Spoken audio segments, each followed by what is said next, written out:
Big shakeup as far as the athletic department goes. Not unexpected. We thought Mike Bohn would come in and make some moves, and it took a little while for them to figure out what they're going to do. The first moves, Steve Lopes, who's the CFO and COO. He's been there for 35 years.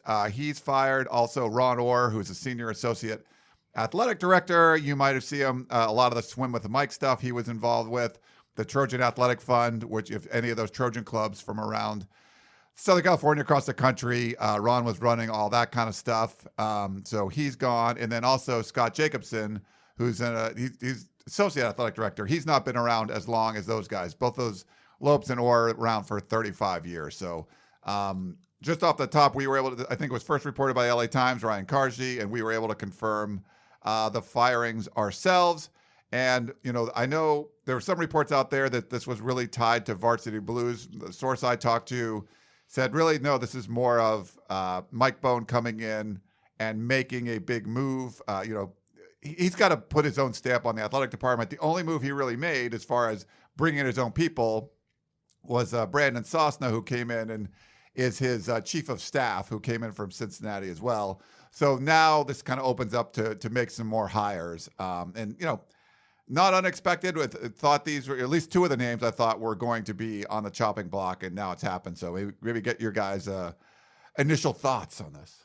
I mean, I didn't think it's not surprising to me that that they would make moves when you come in. I think that they needed to clear house. I wouldn't be surprised if there's more moves to come after this. I don't think you can just basically come in and say, all right, everyone's out all at one time, because you still need staff to do jobs and stuff. There's still, things that have to be done. But I think this might be the first of, several maybe iterations of this, where you see a few people get fired at one time, then a few in a couple weeks or something like that. But, honestly, with as much turmoil, as much scandal, as much everything that has gone on in the athletic department over the last decade, I would clear house completely. That's just my opinion.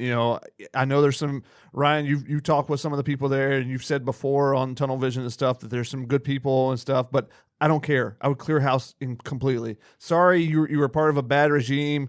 You're still a part of it, so you're going to have to be gone too. Everyone has to go, and we'll put new people in. Good luck to you in the future. If you're a good person, and, you're doing a good job, you'll find another job somewhere else. But I'm just clearing house completely, and I think this is the first step in that.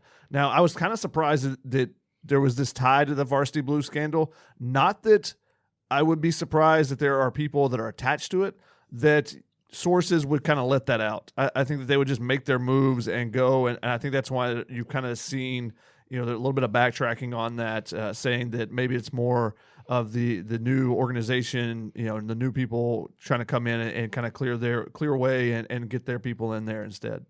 Yeah, so these were expected. You'd think with everything going on, like Shotgun said, that moves would need to be made. But I was told from the beginning when Bohn came in that it would take time and that he's trying to restructure things. And the structure that USC had in the athletic department was kind of different, the power struggles and whatnot. So I was told that he was in the process of restruggling that, or changing the power struggle, basically. But those things take time. And so seeing that this first kind of domino is going down, it's going to be interesting to see the moves that come next.